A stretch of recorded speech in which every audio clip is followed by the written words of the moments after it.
Peace. Well, I got one thing I want to build you about.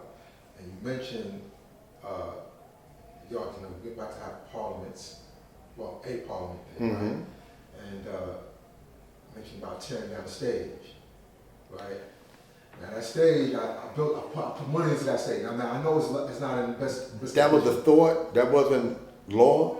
Okay. Because they was talking about getting a tent to have parliaments in. Now they can do one or two things. Part of that, they can build over the stage, maybe even refortify the stage. I would say that, right. Right. You know, this idea, this was popping up at the meeting prior to the meeting we had. Information came out that the meeting was going to be at 2 o'clock when it really supposed to have been at 3 o'clock. So you had everybody there at 2 o'clock. So I just took the advantage or opportunity to speak at both times. But the greater meeting was the one that we had at 3 o'clock. Right. A lot of people came up at that time.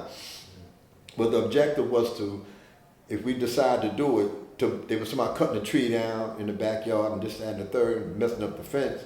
My suggestion was, why don't you just build in front of the tree? Don't bother the tree, let the tree stay there, and build this way going toward the fence coming toward 7th Avenue.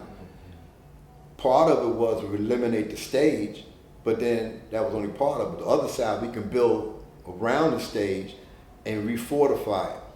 All right, because like I said, you can see the wood that they used wasn't the one like we used on the vendor side that was waterproof, you know? So we can do that and seal the open spaces. You know, maybe we might have to lift it up to make sure no burrows is in there. Oh, right.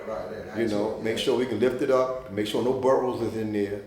If it is, we can cement it, seal it, and then refortify the existing stage and just put new waterproof wood around the perimeter of the stage to preserve it. Well, I mean, I suggest that or would advocate for the stage being there because, that event showed how beautiful we can have, what we can have at the school.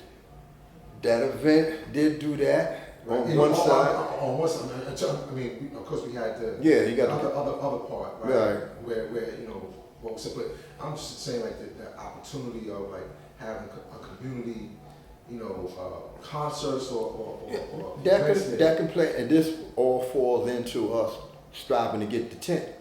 If we would decide to get the tent with the heat, they got the heat inside, because look at the chairs. I was more talking about like summer months, but but during the winter. Yeah, during the winter time, you can rent it out to the community. Because right now we was trying to find a space to have a dance at. But the prices for everything right now is off the chain. But people are doing parties outside.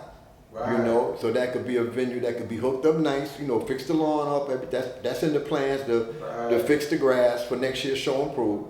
We're gonna fix the grass and get a lawn. Anybody that got landscaping experience and got skills, reach out to bornjustice@gmail.com and let me know what skills you have as far as landscaping is concerned. We want to do some landscaping at a law school in Mecca. Right. You still have the relationship with Devon? I just saw Devon. He's in people, right? Yeah, but he was out of town on contract. I saw him 2 weeks ago on Fordham Road. I was moving kind of fast. I had to take care of something, and he was moving. So I meant to give him a call to see, if he's local and what's going on with him. Right. Yeah.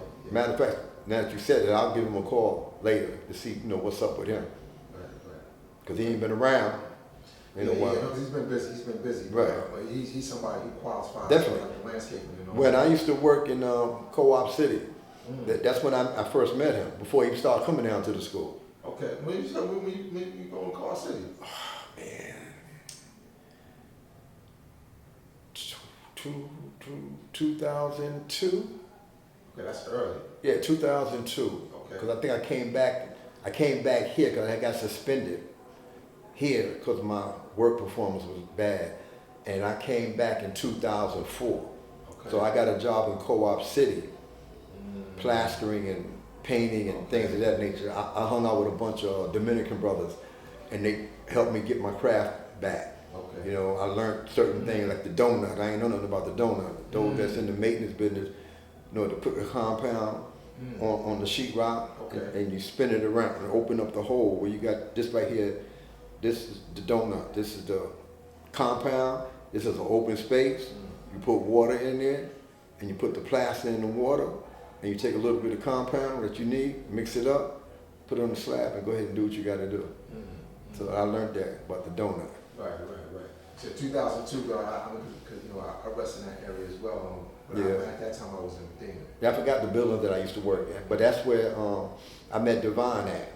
I was going to the store to go get lunch or something like that, and I think I had my flag on, or I had a shirt on that had the flag on it or something, and he said peace, and that's when we started building. That's how I got to know him. And the guy named Lord Darmel used to live in that area too. Darmel's up there too. That's one of the older guards. Yeah. He was up there. That's how I met Divine during that time. But I'm definitely gonna give him a call. You must do your own research, as I did. If Mecca did this.